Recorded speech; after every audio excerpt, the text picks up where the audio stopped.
Well, hello, everyone. This is John Verne. We are here with Sandy Kreisberg for Fridays with Sandy. Hello, everybody. Happy Friday. All right. We have a great candidate with us. His name is Baka, and he is aiming to get into Harvard Business School. He is an auditor. He had spent 5 years as an audit manager at E&Y. Then he spent almost a year as an internal auditor at TBC Bank. He's currently with a boutique audit and consulting startup and is the head of audit practice.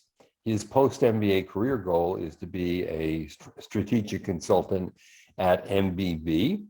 He's a graduate of Westminster International University with a major in economics, a 3.7 GPA, and a 720 GMAT. What are you thinking, Sandy? I think you left. I think you left out one of the most important things about Bako. Hey, Bako, tell us where you're calling in from. Hi, everyone. First of all, thank you for having me. I'm calling from Tashkent, Uzbekistan. That's in Central Asia. Yeah. So you've spent mostly your whole career in Uzbekistan, right? Right. I spent my whole life here. You spent your whole life. So here we have a male, I'm guessing, from Uzbekistan, who went to university in Uzbekistan, got a 3.7, then got a 720 GMAT. Those are acceptable scores.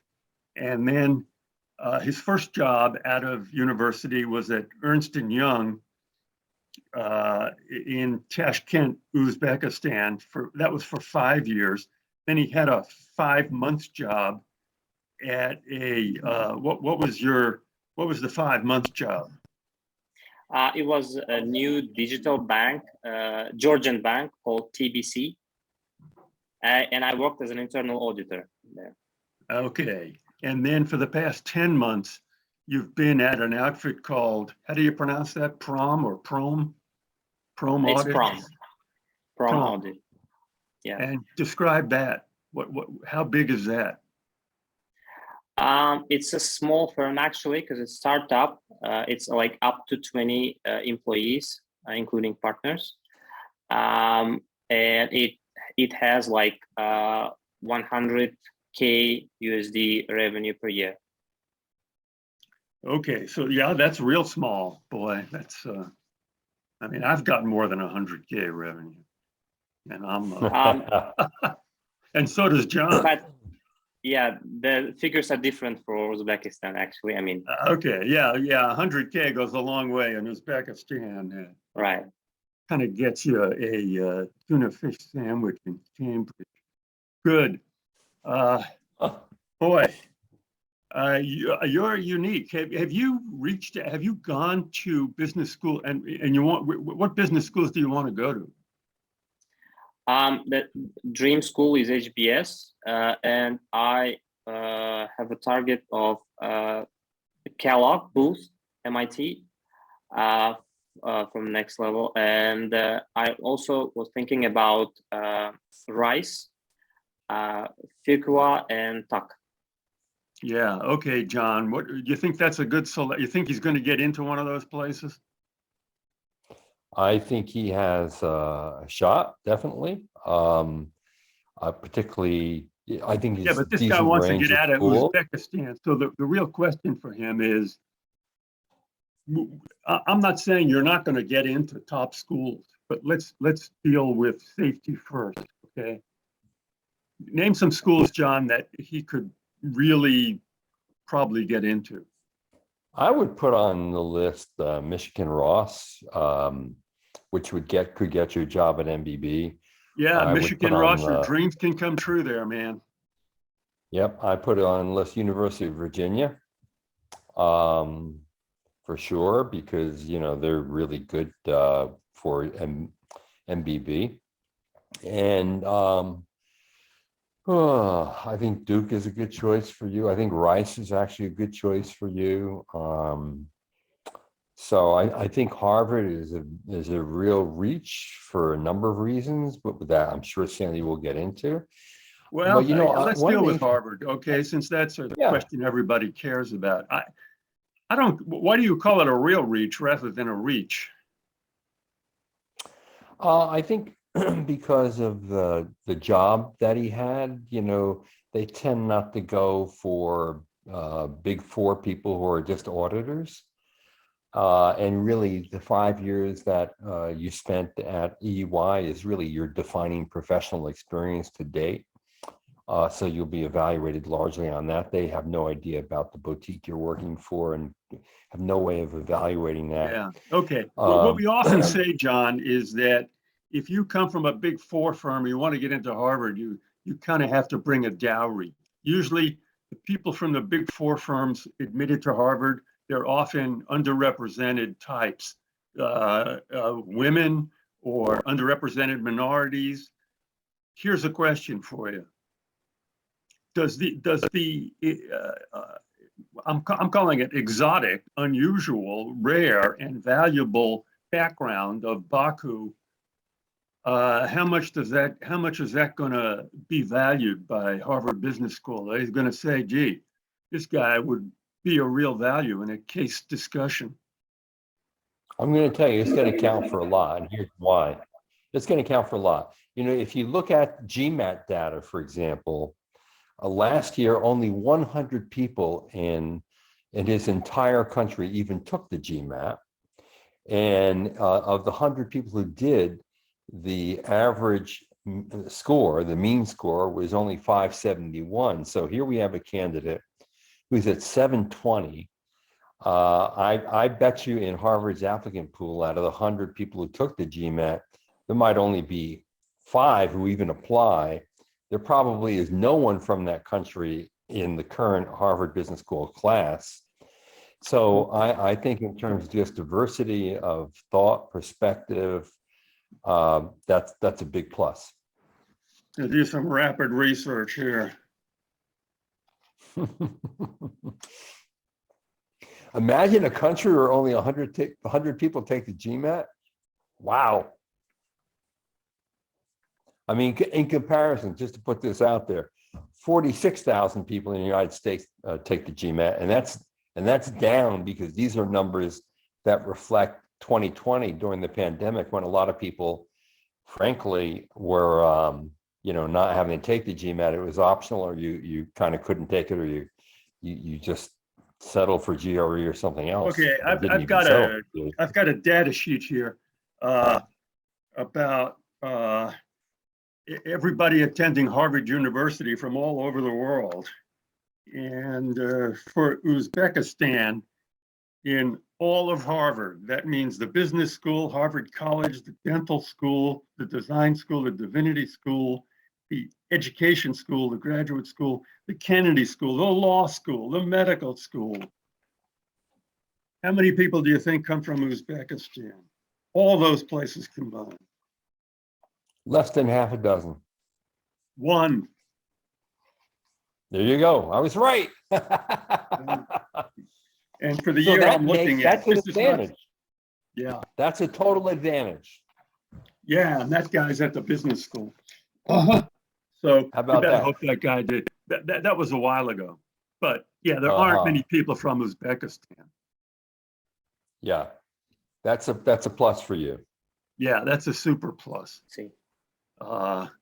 And so he's got it. But Sandy, you agree with me, I'm sure, because this is something you've said over the years. He's got to take him out of this auditor role, which is a narrow functional role that isn't all that exciting.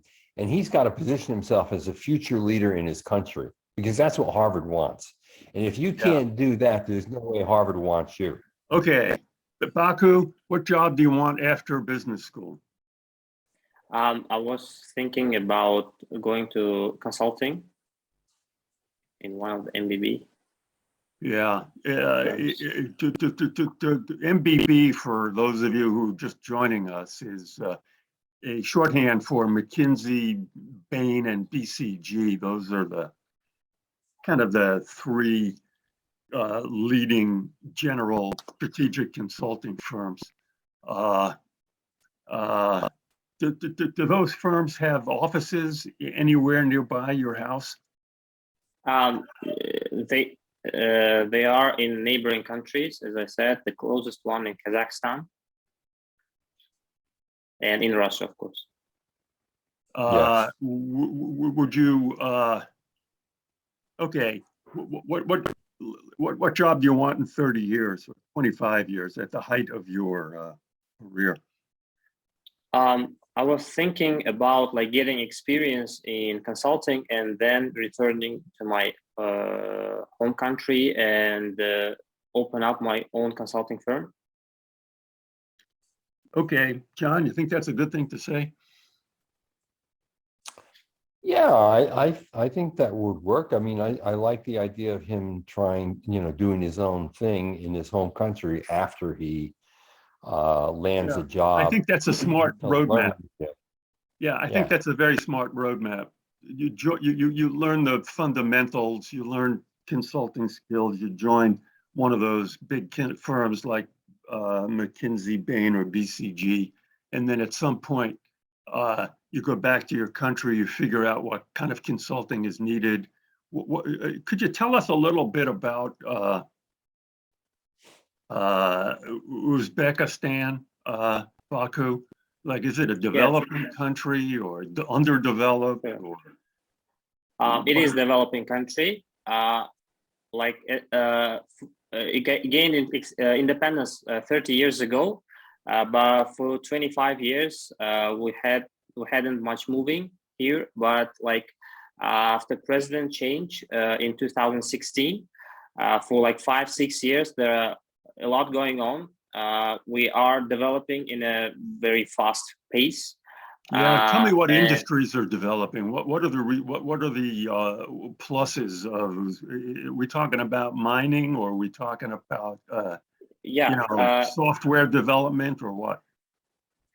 It is mostly mining, oil and gas, like natural resources, but they're trying to move out of them, like give these companies to privates, sell state shares, and the service industry as consulting and like auditing it is also developing. I mean, here is a huge boom in this service industries as well. That's great. It sounds like a lot is happening. It's hard to predict, but you've got great natural resources. You've got a reformist government. I hope it stays that way. Things tend to change in those countries, but let's not talk about that.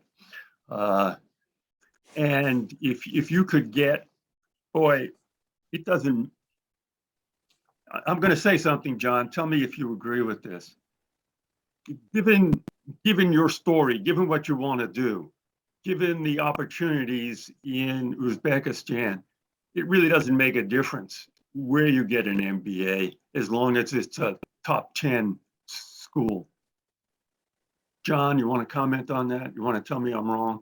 Yeah, I think he can go top 15 or so for MBB. Beyond that, then becomes an issue. But top 15, no problem. And I agree with you. It doesn't matter all that much. Because you could argue that, yeah. It doesn't matter that much because your other value add of coming from this powerful, underdeveloped oil and gas country is so strong. Like a leading consulting, like let's say you went to Michigan, and you're interviewing, at McKinsey at Michigan, and they see, wow, this guy, we could put this guy, we could send him back to our offices in Russia or Central Asia, and we could use this guy as possibly a stake to build a new practice in Uzbekistan around. They might start, when people are in hiring mode, their thinking tends to be very optimistic on both sides. Wouldn't you agree, Great John? to hear. So, Yeah, totally. And you at any of those schools, you're going to be discovered by MBB. So, Right. So number one, it's not as important for you as for other people. Okay.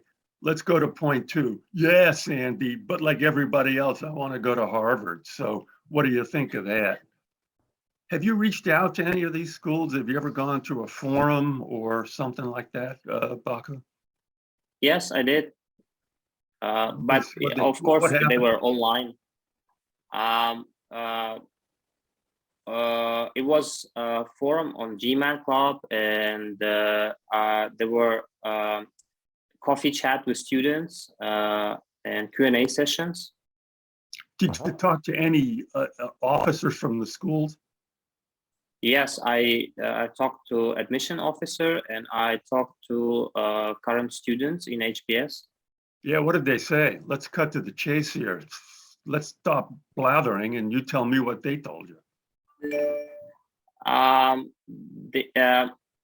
We didn't speak a lot. I mean, I was able to sneak in a couple of questions of mine, and they sounded like it was possible for anyone who is passionate about it, and for anyone who has a unique story behind.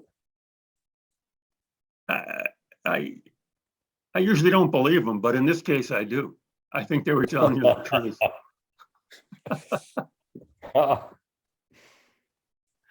So what do you think his odds are at Harvard, and what can he do to improve his odds? You can't do anything. Like, don't retake the GMAT. 720 is fine. That gives them an assurance you're not going to get lost there. That also, yeah, that even though they don't know, they possibly don't know your schools or your companies, the 720 is good enough. So I wouldn't mess with that. What you could do is just present yourself in a very powerful way as someone who plans to be an impactful leader, ultimately back in Uzbekistan. You got that, Baku? Yeah, I got that. Sure. So with that in mind, you tell me a roadmap. Yeah, so, and you should tell them this, in the essay for you is more important than it is for other people. Yeah, it really is. Because the essay is where you can convince them that, this guy is worth taking a little bit. Well, they're not even taking a chance. Your numbers line up. They're just taking a chance on the fact that you don't come from frequent flyer colleges and jobs. So what? Yeah. So tell me what your roadmap would be in the essay. After HBS, I plan to do blah. After that, blah, and my ultimate goal is blah. Let's hear you say that. All right, I'll try. So in HBS, I want to be part of this diverse community and learn from the blah blah blah. They know why you want to go to blah, HBS. What do you want to do after that? I want to go start my career in MBB as a consultant to get an experience in consulting and learn some soft and hard skills to eventually return to my home country and open up a consultancy firm, see what niches are there for me, for my skills, and lead the firm. How likely is it you could do that? Help. I'm going to play tough guy here. Right. I think it is 100%. I have Who would your clients be? Because do you have any network or what? I do have a network established through 5 years working in EY, and as I managed a new boutique, I reached out to many clients, and there is a large process going on, privatization of national companies, and I think it will take a while. I mean, I do have time to spend in MBB and come back at the right time. Good. Okay, fill that in and sound like you know a lot about it, because All right. that's a powerful story, man. You're well situated. And then what happens after that? Well, Uzbekistan, I will help my country to prosper. I mean, I will have to boost up the GDP. Yeah, that's blah, blah, blah. That's all good. Try and be specific. You go, some areas of Uzbekistan that are likely to develop very rapidly are the mining industry, the oil industry, the fast food industry, the exotic, whatever it is. You've got to be very knowledgeable about that and say, All right. I think a consulting company that helps, like there's a lot of privatization that helps state-owned assets become private. I'm making this up, but a consulting firm with that kind of focus could be very in demand. So tell me that, except say something that's actually true. Well, I believe that there will be a technological boom in Uzbekistan with tech startups that are started coming in.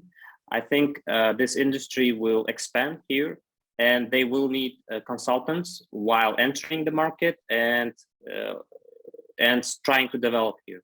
Good. Okay, that was pretty good. You know, as a ad hoc question. Do a little homework. Write an essay that really lays that out, makes it sound like you really know what you're talking about. And that, as I said, in your case, the essay is more important than it is for most people. Okay, here's my last question. Very often, the first question in an HBS interview for guys like you is this: what do you want your Harvard Business School classmates to know about Uzbekistan? I think they would like to know that it is actually an ancient country with Actually, cities. they don't want to know that. They want to know where it is and what it can do for them. But let's hear it. Yeah, sure. It's a country in Central Asia. A market is only developing, and I'm good. I mean, opportunity to build up networks there, and I think I'll be suspended. You got to go. I hope they know where it is. It was formerly part of what was known as the Soviet Union. Is that correct? Yes, it is. Yeah, you got to mention that. So people who go to Harvard Business School don't know anything about public events, and they're often youngsters, so they never heard of the Soviet Union. Not kidding. It was formerly part of the Soviet Union. It gained its independence in whatever year. In the past 20 years, it's been run as a blah and a blah. Currently, it's a democracy. Its key industries are based on this and that. In terms of business opportunities, you need a local partner. That's the outline of the answer. You got it? Yes. Now okay. A little homework, and when you get interviewed, that is often the first question. And it's a little harder than it seems. So you really need a good answer for that, okay? Sure, thank you. Okay, and you got a lot going for you. I think your chances of being interviewed at Harvard, if you can hand in a great application that talks about what you plan to do in your home country and the impact you plan to have, I think your chances of being interviewed are like 30–40%. And then wow, good. Yeah, well, you got a lot to offer, and then it's just a matter of not screwing up the interview. All right.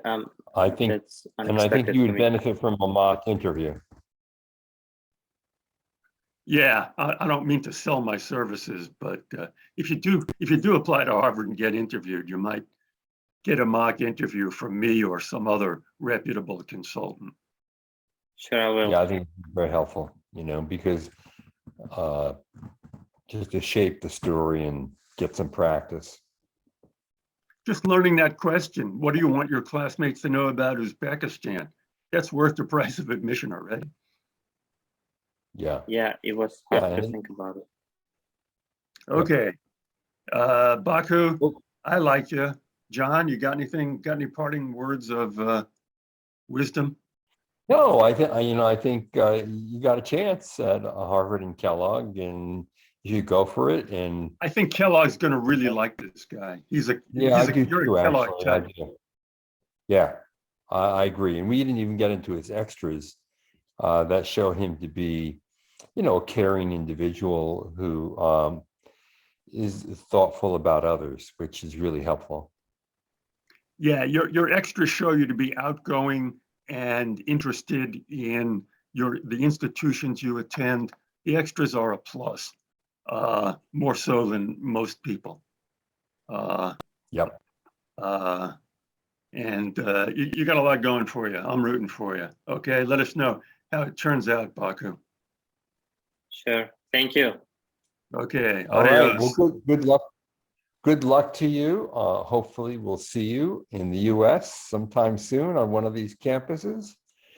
Otherwise, for all of you out there, good luck on your journey to a great MBA experience. This is John Byrne with Poets and Quants. You've been watching Fridays with Sandy.